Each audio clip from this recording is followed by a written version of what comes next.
previous meta, right? It really boils down to like we've seen these matchups time and time again. Where that's why these utility tank junglers were so effective, because it's just how do you punish them? You have all this damage, you make a mechanical mistake, and I can just eat the damage, make a mechanical mistake, and still kill you. Which makes this a scary thought. It's like the metas of 2023 and 2021 are clashing in one matchup here in Game 2. Falcons APBREN versus Cloud9. Here we go. Mobazen secures both his buffs so far, while CLOUD9 is still trying to get his. I mean, he is power farming, right? He is quickly trying to be as efficient as possible, leaving the very small camps to pick up later on, because he knows that Falcons APBREN, they want to get aggressive here, right? And Mobazen wants to be ahead of the curve, which he is right now. Currently about 200 gold ahead of CLOUD9, who is taking his sweet time. Both junglers now working on small camps, but mind you, CLOUD9 is still behind, folks, despite... Oh, basic. Oh, man. Super Marco was playing this lane perfectly. He's got a slow push on his side, even throws out the taunt, knowing that he's basically won this lane. Like, basic, he's got to land a really good synchro fissure. Yep. And we'll check in on mid now. There you go. There's the Mount Shocker. Able to check in on everyone, FLAPTZ. Putting down the damage on to Mielo, the GOAT. And finally, they're at level parity, but still XP lead on Mobazen. Yep, he's been able to clear out pretty much all of his camps in, honestly, quick fashion, and even picking up on the gold crab, well, technically river crab, on towards the gold lane instead of passing it over to basic. They've made sure that Mobazen is going to be scaling really, really quick, and I think that's a good idea, but that's on the assumption that their laners are going to be all right, and considering basic's current standings against Super Marco, it's not looking good. Check this out. Falcons APBREN everywhere right now. All 4 members here. Oh, there's the Earthshatter onward. Oh, he flickers away. Penalty zone's on top of it, but that just means that he's going to get just run down by FLAPTZ. Even the Feathered Airstrike kind of in a weird position. They needed to make a call there, because for sure, you could see that Mobazen didn't really want to be part of that fight anyways, so they should have just backed up. Maybe slow it down, I guess, but when you're at 50% HP, it's too dangerous. The question is, where does that leave Mielo? Was he necessarily supposed to stand around there? Did he want to put up vision? Did Mobazen need it? I suppose he didn't need it at all, to be fair, right? He just needs to make sure that they can slow down Kyle and make sure that MOBA has tempo, which I think he has right now, but at what cost, right? Yeah, there's a stolen small camp away from CLOUD9. And they do win the Little Wanderer, so that's extra vision, extra mana, extra move speed alongside the river to continue Mobazen's power farming, which is now put him in range of, I'd say, maybe 300, 400 gold away from a War Axe. Yep, and he's picking up, like, farm from the mid lane, too. Like, they are supercharging him right now. They are injecting him with as much gold as possible to get him to where he needs to be as soon as possible. And I think that, even so, right, Mielo has taken too much damage. Now, the only way you can really get that big surge of gold is when you start invading your opponent and steal away their resources. And yes, Mobazen does have tempo on Falcons APBREN for now, but the side lanes cannot back him up on the invade. Nope, he's on his own. He's in that little chamber, ready to pop out like Weapon X maybe after 4 or 5 minutes from now. There's the War Axe, but he definitely needs one more. I think he needs one more to really punish whoever comes in. And there's the Mount Shocker checking in. How's everybody? Where y'all at? Okay, I can take this purple and then maybe contest, but knowing what Cloud9 is going through right now, what they have on the board, I don't think they'll even fight for the second turtle. Yeah. I like the way that Falcons APBREN are dealing with the Mountain Shocker, right? Because, oh, wait, hold on. Simon Force has already been popped. It's 2v1 up on that top side of basic. He's trying to get on out of there, but he's getting a little low. Ogren, again, plays it really well, but here comes the cavalry here as Mark QT is able to find the trade back. Super Marco, honestly, kind of beating out his friend just to get a free kill. Yeah. Still, I think that's a win for Falcons APBREN. Oh, no, Super Marco! Taken down, and down bottom, the trade. Yep, we're seeing trades all across the board here. I was about to say, hold your breath, because Mobazen and the rest of the gang are coming up to that top side, but they will get that tier 1, and in the meantime, Kyle gonna quickly run up and hopefully save this tower. Nope. Unless CLOUD9 coming through, looking for the charge. Uh-oh. There's the stun. Fuse in trouble. All right, gets away from the Appraiser's Wrath at the very least. Mobazen still alive. Mountain Shocker to reconfirm positions. In view, he cannot let go of the left stick. Mobazane now in some trouble as, oh, like it pounce as well. Super Marco finds it. Great microwave from Falcons APBREN. Whole world maybe 2 or 3 seconds away from a response. He does not have the wild charge, so not much he could have done to save his jungler. Now it's CLOUD9's turn to dig into Mobazane's farm as there's a turtle spawning in about a minute. This puts Falcons APBREN up by about 1,000 gold. That's what happens when you shut down Mobazane's power farming. The fact that he hasn't been on the map for like 20-30 seconds means that the lead for Falcons APBREN will slowly balloon up, close the gap, even push him further. I mean, let's think of it this way, right? It's like music. He's 2 steps ahead, but now FCAP, wait, hold on. Full world, no, still gets it. I mean, Mobazane is still making sure that he is still on top of that retry. He is a full level ahead and make sure he says, hey, get out of my jungle. This is my property. But as I was saying, it's all about that tempo, right? C9, we're 2 steps ahead, and then with that 1 kill on Mobazane, they fall back 1. Here's another Mountain Shocker.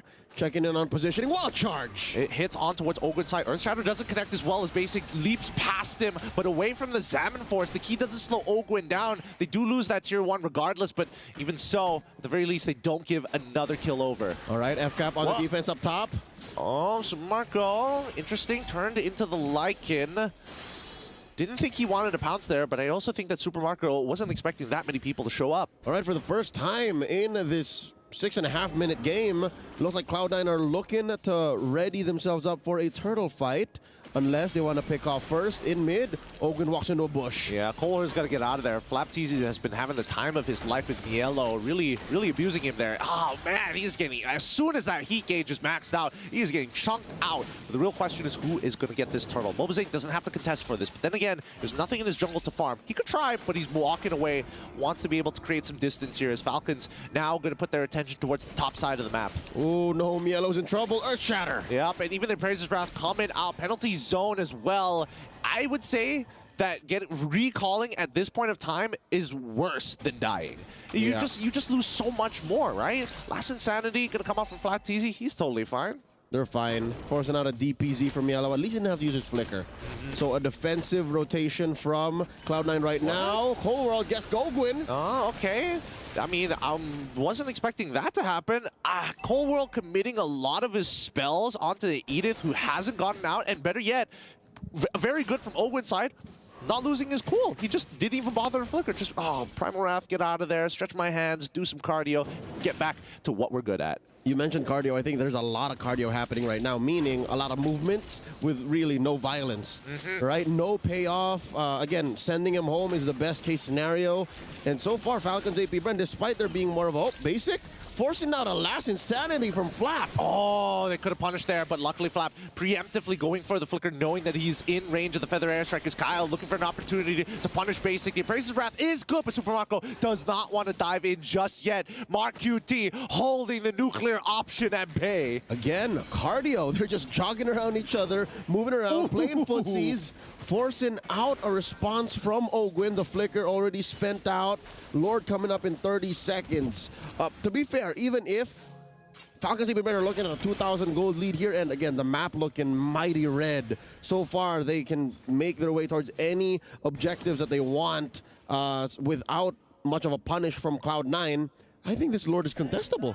It's definitely contestable, right? Let's just compare the stats up right now. 2 towers to 2 towers, 3 turtles to 0, and I think that's the only real difference that these two teams have in terms of economy. It's just 3 turtles. The farm is on the right places for Falcons APBREN. Marco had a basic, few ahead of Marcuity, and that's all you need really, because Kyle's playing a very different game now than he was in game 1. Yeah, and I think the next problem is about to occur. Like, FLAPTZ is going to be an issue here, and they're going to have to like trade a resource, and I'm thinking that maybe it's going to be that Feather Airstrike, but they need that Feather Airstrike for later down the line when they have to deal with that Netherrealm, right? So this is a 2-layered problem, as now we get into the fight. Ogwen, you forced to use the Primal Wrath very early. Zaman Force coming out basically a little early here, but Kyle, great game sense, locks him down, forces the Purify, instantly takes him out with the Primal Wrath. Nicely done as they get on out of there. Sorry, the Appraiser's Wrath. As we see FLAPTZ try to get on out of there. Nah, Few, as much as he wants to save his boy, the Netherrealm only has so much HP, but they do push C9 away from the Lord. There's that signature clean Filipino play style. We get a trade, we get the Lord, we walk out, we don't force anything else. Falcons APBREN pushing the envelope, even taking a mid lane tier 1. Now again, a check-in on the farm here. Now even Flap is way ahead of Mielo. So again, can confirm the goal is where it needs to be. Yeah, kind of interesting build coming in from Mark QT. Opts to go for the Genius Wand, right? Genius Wand on top of Sork Shoes, and then goes for the Bloodwings. We haven't seen Genius Wand in a while. Is it necessary in this case? I feel like maybe in the earlier stages of the game, he is 1-0-1. I don't blame him, but I do think that maybe even a Lightning Truncheon might have done him a little justice. But now this is what we were expecting to see. Falcons APBREN now becoming the hydraulic press, slowly putting the pressure on C9. Yep, the vice grip on these resources that's going to close the gap between Mobazane and Kyle TZ.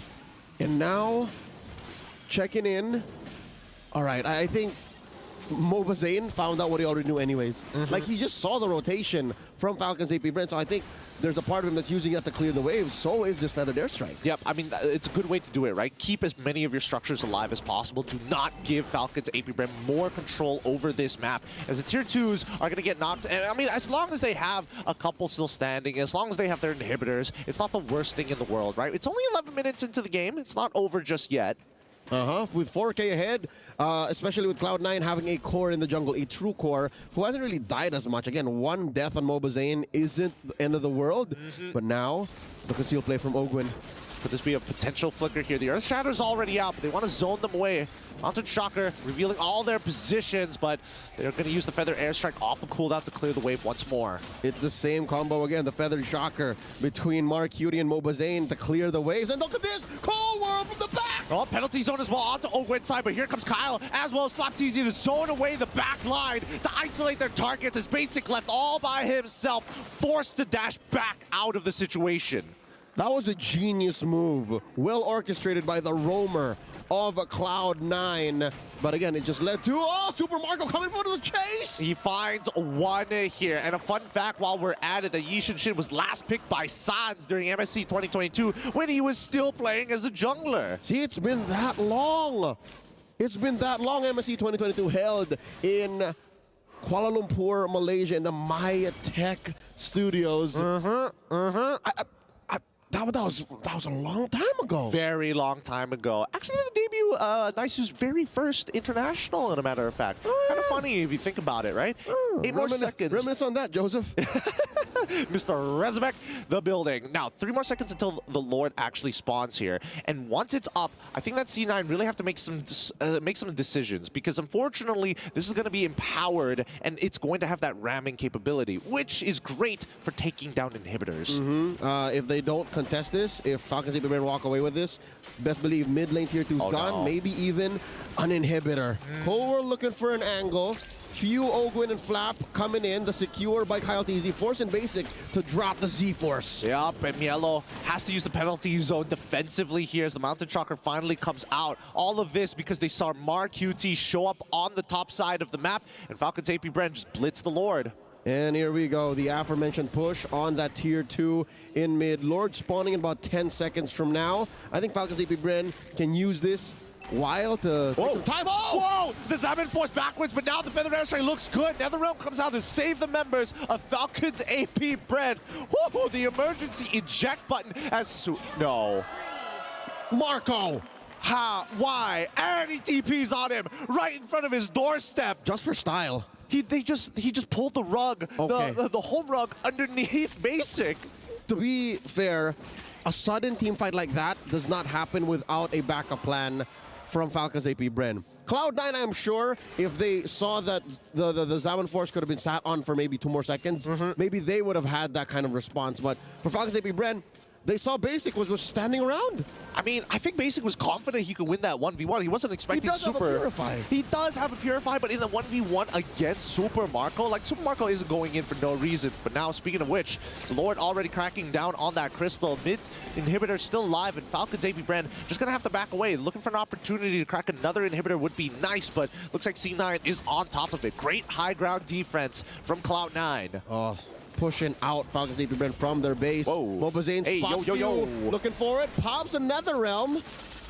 I mean, they've built some heat onto Basic, but so far, so good. It looks, I mean, I'm gonna say this. Falcons APBREN, this is not looking like this is the polar opposite of TLPH. TLPH was a spin on that thing kind of team. And Falcons APBREN, they really take their time. They're really using their lats, going back and forth all the time and making sure that this is going to be a clean game. It's a slow burn is what they're doing. It's not just an all-in-one, you get everything you want. But now, Mielo gets spotted. Even these fights are going slower, huh? It's been a while since we've seen this metagame.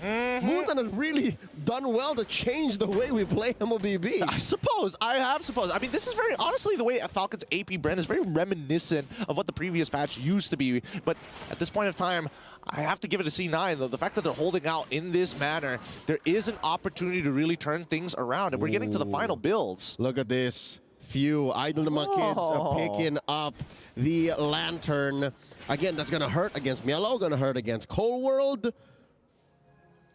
Even Basie's going to think twice about it. He's going to get some tick damage. I suppose. I think that C9 are also... Wait, hold on. Basic, now maybe in some trouble. Has to use Examine Force. Last Insanity does come out, but Basic ooh, hold on. Now with the Feather Edge into the Mountain Shocker. Netherrealm could have come down. Immortality. Whoa, Mielo. Whoa! Oh my God! Super Marco flickers forward. He wants another one. Give it to him. Holy cow! As he fights two in the middle of all 5 members of C9. Make it a triple, and now they're cracking down on the Crystal. If they keep up the heat, they might be able to make a Maniac just in time here, and that's what Super Marco wants. He goes in, finds another one. Maniac, give him the Savage underneath it. Come on, dive him. They're gonna try. Mark Uni says no.